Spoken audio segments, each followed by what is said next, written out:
Hello, my name is Tarmack, and let me show you The Flame in the Flood. It's a little roguelite done by a group that call themselves the Molasses Flood of all things. It's a bunch of experienced developers, people that worked on BioShock, Halo, Guitar Hero, Rock Band, and the Molasses Flood, I find that name quite amusing because, of course, you know, games are notorious for being late. Big surprise there. Now, this game, as I said, is a roguelite. Your job is to survive and travel down this wonderful river that I'm going to show you here in just a little moment. The game has two different game modes. You can play the campaign, which is kind of story light. I mean, it's got NPCs in it, there is some dialogue, there's sort of an overarching purpose and goal. And it's got two different difficulty levels. You've got the permadeath, you know, the hardcore stuff, and then you've got a difficulty level that has checkpoints and things along those lines. You can see this wolf here. This will become the bane of your existence if you play this game. I hate the bastards. The other mode in the game is called Endless, and that's what I've started in here. They both start the same way. You start at the same fire and all of that kind of thing. But the Endless mode just goes on forever. You don't have a campaign or anything like that. So, before we get too into this, I want to explain some of the UI so that you understand what you're looking at as I'm doing this. I'm just picking up a couple of things along the way here. Top left, we've got our inventory panel. Our inventory that shows we've got 7 out of 12 spaces that are currently taken up by items. Underneath that, we've got a quick launch. So 1 on the keyboard brings us to our first aid stuff. 2 is food, and 3 is utilities. Down along the bottom are the status indicators. This is how healthy you are. So hunger on the left side, we've got thirst second in. There's a stamina bar above her head, so if we're walking along, nothing happens, but we can sprint and that drops. We've got a temperature gauge here on the right of her face, and we've got a rested indicator as well. So all of these things, this is what you're going to have to manage while you're playing the game. You manage hunger by eating, you manage, obviously, thirst by drinking, you manage temperature by staying dry and upgrading your gear, because as you go down the river, the temperature may be dropping. And you're going to need more insulated, more warm clothing to make sure that you're surviving those low temperatures. And then you're rested, which is, you know, you take a snooze by a campfire or in a shelter or something along those lines. So we've got ourselves a cache here in front of us. You'll see these throughout the game. This is kind of your basic quest structure. And even in Endless, you still have these. This one's basic tools, so we'll take a look here in our quest log. Basic tools is to create a stone knife and a stone hammer. Now, I know that we don't have any of those, the objects that we need to create those just yet, or at least not enough. And the quest reward is a campfire. So basically what happens, you complete one of these quests, and the next time you go to a cache, you can collect items that are from the different quests that you have completed, right? So if I check the cache here, I have the option to collect. That's getting my quest rewards. All right, so other than that, and there's nothing to collect right now, of course, because we're just at the beginning of the game. So here's the part that I want to show, that I'm really kind of excited to show, because this is where the game hooked me. I started playing and I picked up a couple of things. I think, oh, I don't want a survival game. I don't want to craft things. I don't want to deal with temperature and thirst and all that kind of stuff. We're going to hop on our raft and we're going to go out to the river. And the music is going to start. We've got our country musician, Chuck Reagan, did the soundtrack for this. And the music is just so on point with the attitude and the mood that they're trying to set with some of these. You know, you've got that almost hopeful wandering kind of thing going, a little bit bleak at times. And this, again, as I say, this is where the game hooked me. We're out in the woods, we're, you know, on our little raft going between the trees. We've got the evil eyes of wolves in the dark there. I don't know. This is where I went, all right, I'm going to play some more of this. Got some rapids coming up here, which is good. I can show you that part. I'm just controlling the raft by moving the mouse around. We've got an arrow in the front of it there. And so that's by leaning a little bit in one direction or another. And of course, it doesn't move very well in the direction that you want. You're only really influencing it, sort of. But you can use your stamina as well. If you... Oh, we got a shopping cart. Loot it. Excellent.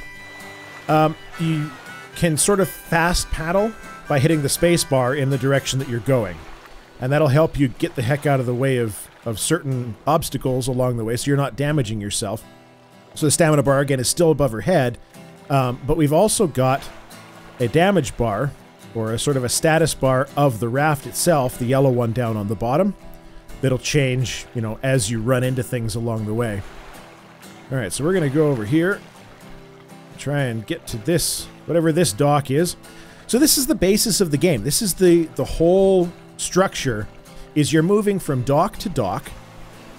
You get on your raft with your dog, and off you go out into the wilderness to go and, you know, survive. Go and find things, do a bit of crafting, find some food, you know, all of that kind of stuff. So here's our first area. Got some things that we can search. Oh, another jar, that's good. So we can hold more water. And conveniently enough, we've also got ourselves a water tap. This is actually really good news.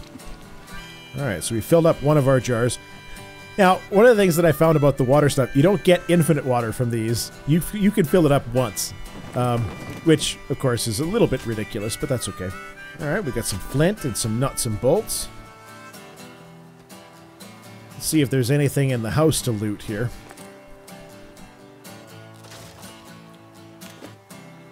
Just old lumber, but that's okay, we'll take it. So you move from area to area, and you're picking up whatever you can. Now, you can't pick up everything, of course, because you have a limited inventory. Now, where the heck did my dog go? That might be one of the... Oh, there he is. Might be one of the bugs that I've run into. There's been a couple of bugs that I've hit throughout this so far. It's basically around placement of objects. So, either we will have... Okay, my inventory's full. That's why I didn't pick it up. We'll either have the dog get stuck somewhere, or you'll have an object that you can't pick up because you simply just can't get to where the object is. Alright, so I just moved something over. I'll show the inventory again here in just a moment. It'll make more sense when you can actually look at it for more than 5 seconds. Alright, I think this area is clear, so we're going to go back to our raft here, and now I'll show you the inventory. The reason I came back to the raft is because you have 3 different inventories in this game.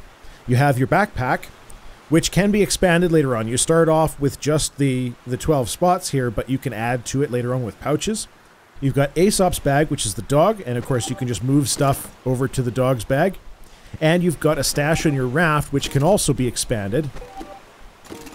And you can move things back and forth freely, depending on what you think you're going to need in the next area. So we've got some corn, that's excellent, some food. The next time we're near a fire, we might want to make sure we get that cooked. We throw our other stuff on the raft there. Alright, other than that, let's talk about afflictions, shall we? So, in the afflictions menu, this will show you any and all things that are wrong with you at any one time. Now, at the moment, there's nothing wrong, but there's a whole bunch of different afflictions that you can have. Everything from a broken bone, lacerations, poison ivy, bitten by ants, you know, you're soaked to the bone and freezing to death. All of those different sorts of things can happen. And if you take a look at the affliction, it'll show you precisely what it is that you need to do to cure it. So whether it's upgrade your gear because you're too cold, or, you know, craft a splint so that you can set your bone, that kind of stuff. The only problem that I have with the afflictions is that all of the cures are instant. Now, I know if you broke a bone out in the wilderness and you're by yourself, there's a good chance you're not getting home. So, for the sake of the player, obviously it's far more fun to have them be instant. Obviously less realistic, but such is life. Now, outside of that, this is the crafting panel. So you've got your different objects that you can create. Right now we've got an inventory full of a bunch of different stuff. We've got, in particular, these cattails. Of course, you can eat those, or you can turn them into a braided cord. So all you do is you just click on what you're wanting to craft, and it makes some of it. Right? Or we can make some tinder out of that instead. which is what you need to use to light fires. Aha, we've got ourselves a campfire we can make. Let's go ahead and do that. Why not? And I can do a little bit of cooking.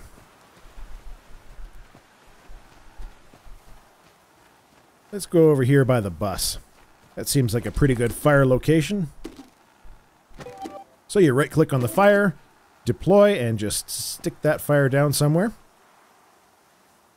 Now, much like you're building fires, you can also build traps. So there'll be snares and box traps. You also have a spear trap for dealing with the larger, shall we say, more frustrating animals that like to cause you harm. So you sit down and use this fire, and maybe we can cook up some of that corn. Now, I feel silly liking this game. This is one of the things that bothers me about it. I'm excited to make an ash cake out of corn. I don't know why. But it's fun. There's something about this game that has some real character to it, and I enjoy it. I enjoy it quite a bit. Alright, so now we've wasted our fire. Oh, the other thing you can do is make sure you grab the charcoal from the fire too. That's important because you can use that to filter water. And the game has lots of different things that you can make. Right, you've got your different intermediate objects, so things like raft frames and braided cord, stuff that you use to make other things, but then you've got items that are very, very particular in use. You know, bear hide gloves. Of course, you've got to make sure you kill a bear first. Best of luck with that. And as you're going, once you've got all of the items that you would need to create a certain thing, you then automatically unlock the recipe for it. So it's kind of senseless to have it locked, because you can't make it if you don't have the stuff, and you can make it if you do have the stuff. So where's the lock come in? I don't really understand why that needed to be there, but that's fine. Lots of different things there. Other than that, I think we're done with inventory. Oh, no, we got ourselves our equipment. Okay, so here's the temperature side of the game. Right now, let me take the jacket off and see if that gets me a particular affliction. So, right now we have a gear rating. We've got, you know, our gear is good until a temperature right about there, and the temperature right now is a fair bit lower than that.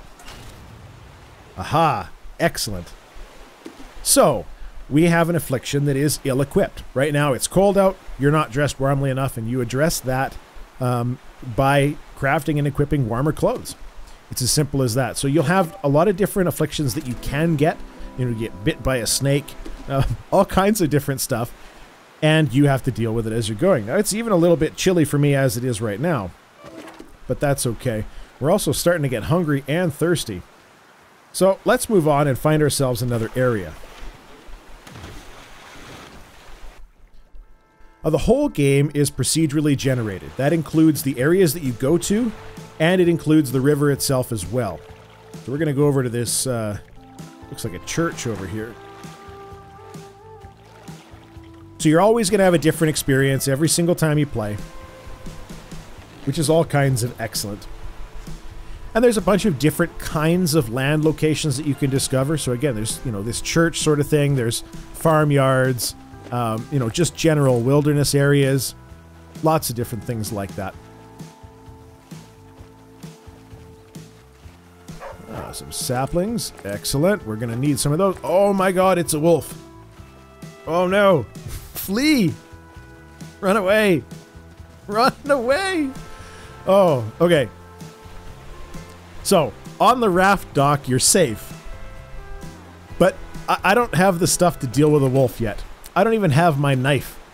My little knife to make a trap or anything like that. But just as a little aside as well, you can come back into the area here, and this is actually a little bit of a bug, something that I've noticed. There are some issues with placement where, so he's not going to actually come too much closer. So you can go over near the wolf and you can scare him a little bit with your stick. But if you hang around, eventually he's going to bite you.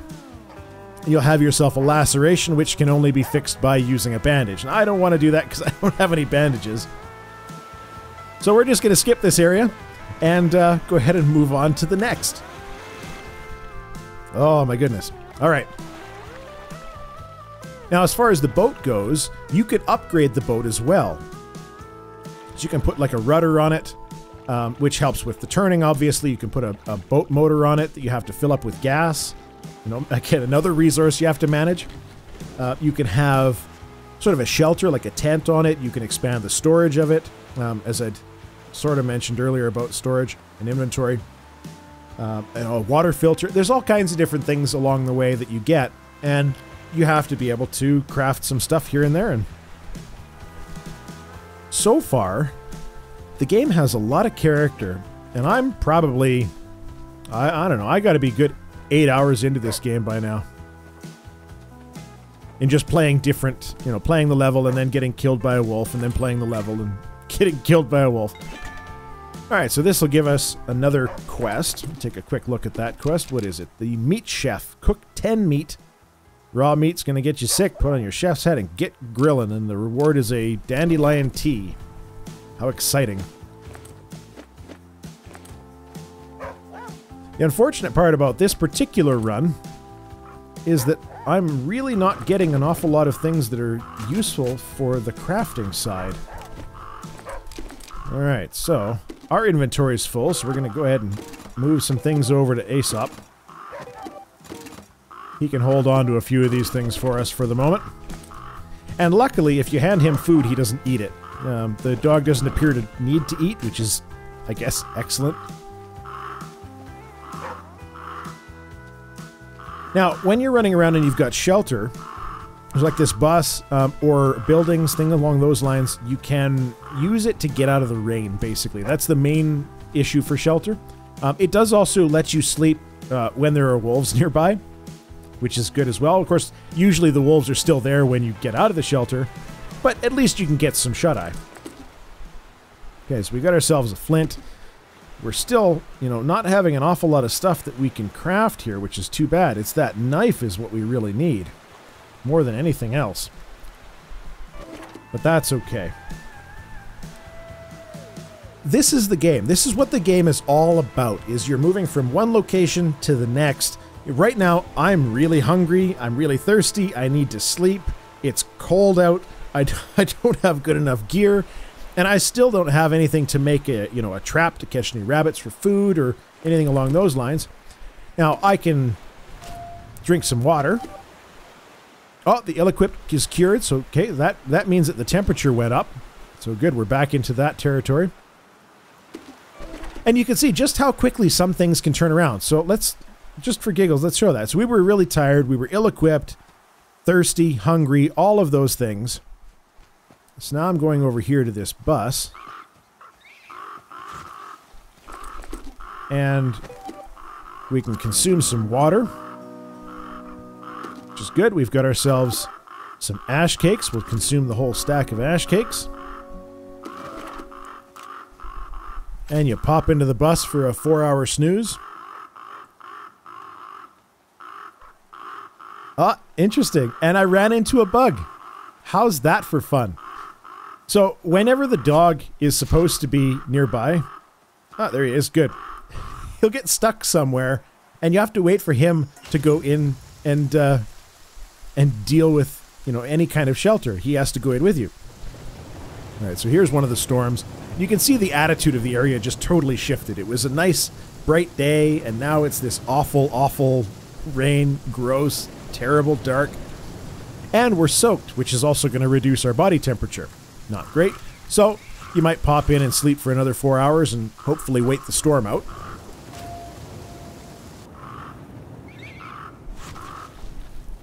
Now, other than the dog getting stuck and some objects getting stuck, right? So if I scare the bird, they drop a feather. Sometimes the feather will drop on top of the bus, so you can't pick it up. Things like that. Other than that, I have not run into an awful lot of problems. This game was in early access for a fair amount of time, and they've ironed out a lot of those problems. Last but not least, we need to talk about the options side of things. So for performance, I'm running this, again, on a GTX 970. If you've watched any of my stuff before, there's a, in the description, I've got the full specs of the computer that this is running on, and it never drops below 60 frames per second on this game. Now, that said, it never gets much above 60. So I don't know that locked at 60 is quite correct. You know, if I throw VSync on, obviously it will be. But for the most part, that's where you're sitting for performance, which is perfectly fine for a game like this.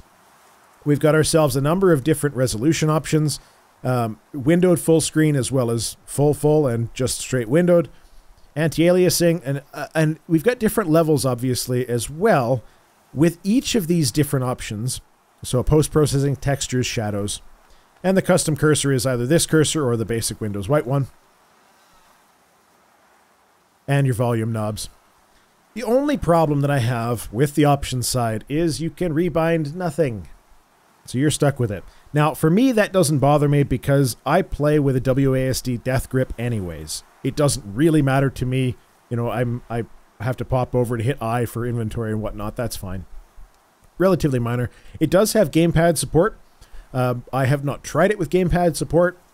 Keyboard and mouse was perfectly fine for me, and it's a blasty blast as it is.